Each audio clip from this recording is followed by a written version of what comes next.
Smart city కోసం పోటీ పడుతున్న కరీంనగర్ నగరపాలక సంస్థ అధికారులు ఇవాళ విద్యార్థులతో సమావేశం నిర్వహించారు. మున్సిపాలిటీలో సౌకర్యాలు, పాలకవర్గం పనితీరు ఎలా ఉండాలన్న దానిపై విద్యార్థుల అభిప్రాయాలు సేకరించారు.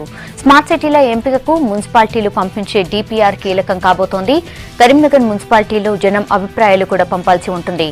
ఇందులో భాగంగా ఇవాళ కరీంనగర్లోని డిగ్రీ కాలేజ్ విద్యార్థుల నుంచి అభిప్రాయాలు సేకరించారు.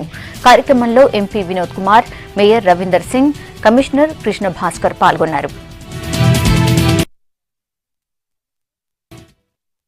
కరీంనగర్ నగరాన్ని స్మార్ట్ సిటీ జాబితాలో రాష్ట్ర ముఖ్యమంత్రి కల్వకుంట్ల చంద్రశేఖరరావు గారి కృషితో అది సాధించుకోవడం జరిగింది.